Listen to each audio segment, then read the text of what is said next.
Hello friends, नमस्कार। और मैं स्मिता माथुर और मैं आज आपके लिए अपनी एक नई कहानी लेके आई हूँ जिसका नाम है नादान। आशा है आपको पसंद आएगी।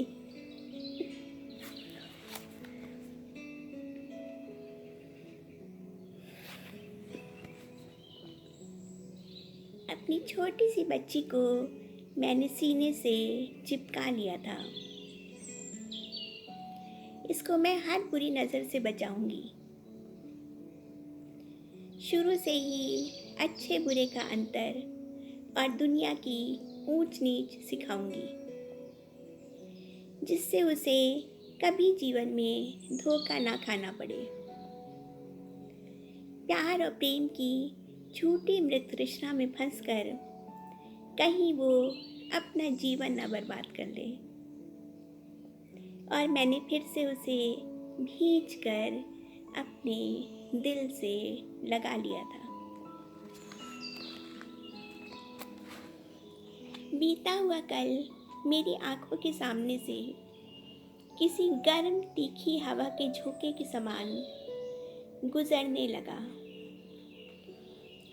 वो बासंती दिन, वो सपनों से भरे दिन, वो किशोरावस्था के नाजुक दिन।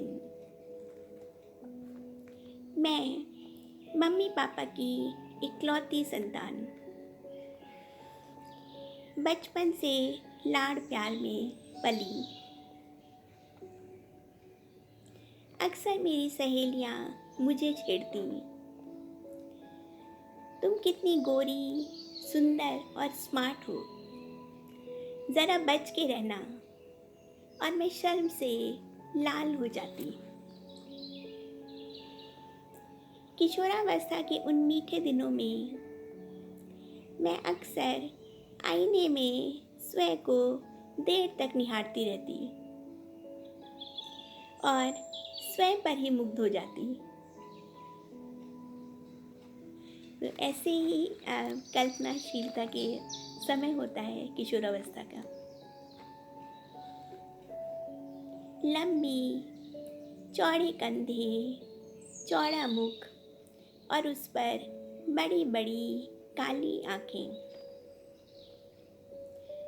घुंघराले कानों तक कटे बाल और गुलाबी रसवंती होठ। मैं जब हंसती जैसे अनार के दानों जैसे दांतों से बिजली सी चमक उठती। बेहद चंचल और मिलनसार, मैं बहुत जल्द सबसे दोस्ती कर लेती और सबसे चहक चहक कर बात करती। चाहे कोई अंकल आंटी हो, मेरी कोई सहेली या पापा के घर आने जाने वाले मेडिकल स्टूडेंट। एक बार मेरी मौसी ने मना भी किया था, बेटा लड़कों से ऐसे चहक चहक कर बात मत किया करो, वो गलत अर्थ लगा लेंगे। लेकिन मौसी की बातों को मैंने हंसी में उड़ा दिया था। पापा मेडिकल कॉलेज में डॉक्टर, हार्ट स्पेशलिस्ट और मम्मा उस समय की पढ़ी लिखी मॉडर्न महिला। उनका अधिकतर समय क्लबों में या किटी पार्टीज में बीतता, या वो कभी कभी दिन भर के लिए सोशल वर्क के लिए चली जाती। घर में अनाप शनाप पैसा। मेडिकल कॉलेज में प्रोफेसर पापा शाम को प्राइवेट प्रैक्टिस भी करते और रुपया पानी की तरह बहता। किसी के स्टंट डालना, किसी की बाईपास सर्जरी और किसी की ओपन हार्ट सर्जरी। दिल जो शरीर का सबसे मूल्यवान अंग है, उसके धड़कने से ही तो जीवन चलता है। और इस दिल को ही किसी ने अपने सम्मोहन के जाल में बांध लिया था। मैं 11th की कमसिन लड़की, 16 साल की उम्र और आँखों में लाखों सपने। मेडिकल कॉलेज के बड़े बड़े घरों में आगे पीछे गार्डन और घर के अंदर बड़ा सा आंगन, ढेरों खिले हुए फूल, हल्की हल्की धूप और बासंती हवाएं। मैं चंचल तितली सी ही पूरे घर में घूमती, कभी सहेलियों के साथ बैडमिंटन खेलती और कभी रेडियो के साथ सुरीले स्वर में गाती, सारेगामापा पा पा पा पा पा गा मरे, गा रहे हैं संग मोरे साजना, सारेगामापा पा पा पा पा पा गा मरे, गा रहे हैं संग मोरे साजना। पापा की इच्छा के विरुद्ध मैंने आर्ट्स के रसीले सब्जेक्ट्स ले लिए थे, संगीत, साइकोलॉजी और इंग्लिश लिटरेचर। आहा, संगीत की दुनिया, कविताओं की दुनिया और मनुष्य के मन की दुनिया। अद्भुत थी मेरी दुनिया जिसमें मैं निमग्न रहती। लेकिन फिर अचानक ही कुठाराघात हुआ था। दूसरों के दिलों को संभालने वाले पापा को एक रात खुद ही दिल का दौरा पड़ गया था। तीव्र पीड़ा में वो छटपटाए थे और मैं और मम्मी उनको लेकर मेडिकल कॉलेज भागे थे।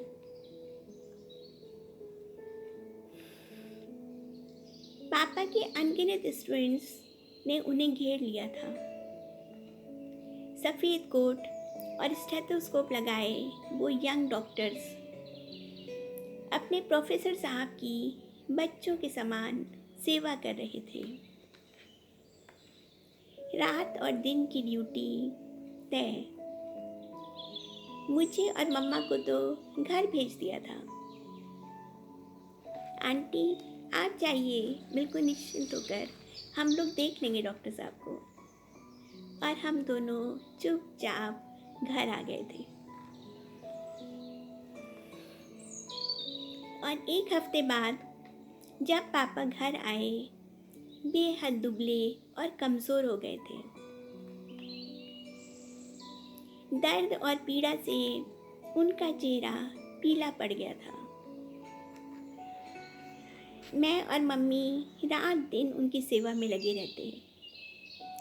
कभी दूध, कभी जूस और कभी कम घी तेल में बनी लौकी और उबली सब्जियां।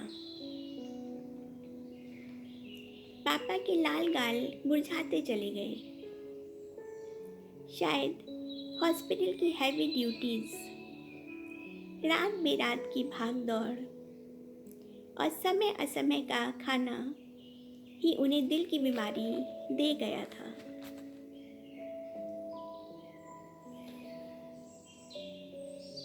और फिर मेरे जीवन में तुम आए थे, एक यंग हार्ट स्पेशलिस्ट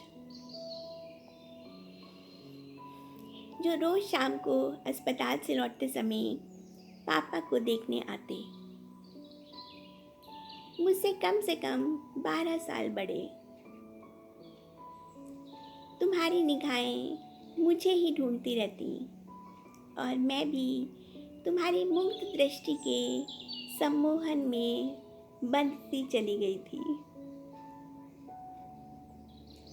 पापा की दवाओं के बारे में अक्सर तुम मुझसे ही पूछते और सारे इंस्ट्रक्शंस भी मुझे ही देते।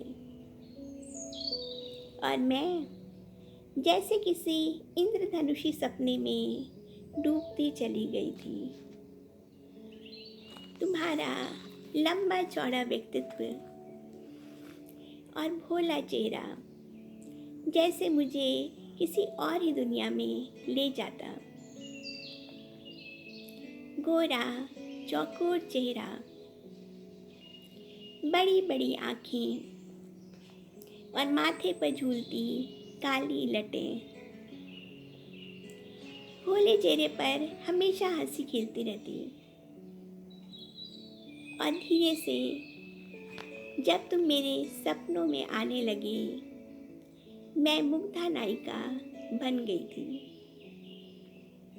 रात दिन सोते जागते बस तुम्हारा ही भोला चेहरा मेरी आंखों के सामने घूमता रहता। मेरे गीतों में, मेरे संगीत में, मेरी कविताओं में तुम्हारी ही छवि दिखाई देती।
मेरे अनुरागी मन में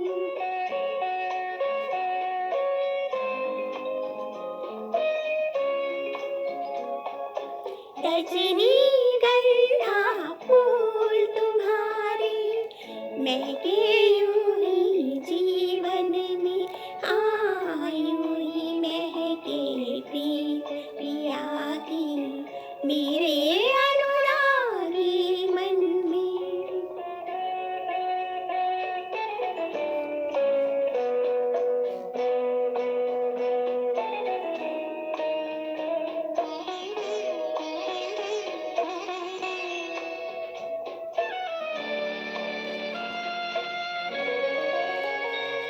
अधिकार ये जग से साजन का हर धड़कन पर माना मैंने।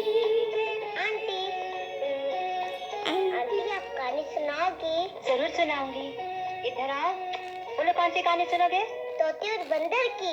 अच्छा जरूर सुनाऊंगी। अधिकार ये जग से साजन का हर धड़कन पर माना मैंने। मैं जब से उनके साथ बंधी ये भेद तभी जाना मैंने। कितना सुख है बंधन में, रजनीगंधा फूल तुम्हारे महके यूं ही जीवन में, यूं ही महके प्रीत पिया की मेरे अनुरागी मन में।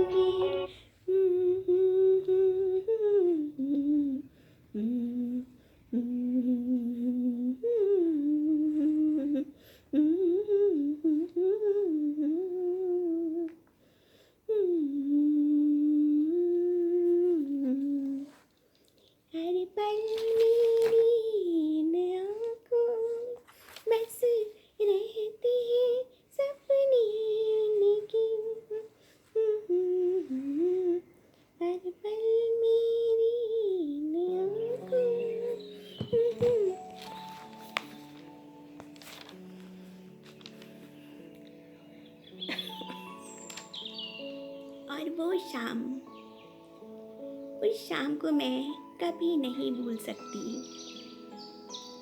सूर्य अस्त हो गया था और शाम के साए ढलने लगे थे। आसमान नीला सिंदूरी सा हो गया था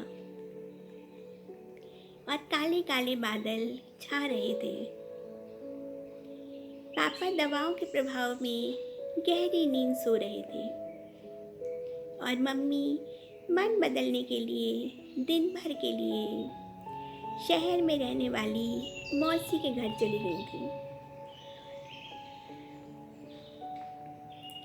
शाम को 6:30 पौने 7 का टाइम। घंटी बजी और जब मैंने दरवाज़ा खोला तुम दरवाजे पर खड़े थे। अभी अभी हुई बारिश से तुम्हारे बाल तुम्हारे गोरे माथे पर चिपक गए थे और गीले रेनकोट से पानी टपक रहा था। तुमने रेनकोट उतारकर कुर्सी के पीछे डाला और धीरे से पापा के कमरे में झांक कर देखा। वो गहरी नींद सो रहे थे और पता नहीं कैसे किस सम्मोहन में मैं तुम्हें अपने साथ अपने कमरे में ले आई थी। खिड़की पर झूलते नेट के पर्दे और बाहर खिलते रजनीगंधा के फूल मुझे कुछ भी दिखाई नहीं दे रहा था। तुमने धीरे से खींचकर मुझे अपनी बाहों में भर लिया था और मेरे रसवंती होठों पर अपने भीगे होठ टिका दिए थे। ये कैसा जादू था, ये कौन सा सुख था। मैं तुम्हारी बाहों में पिघलती चली गई थी,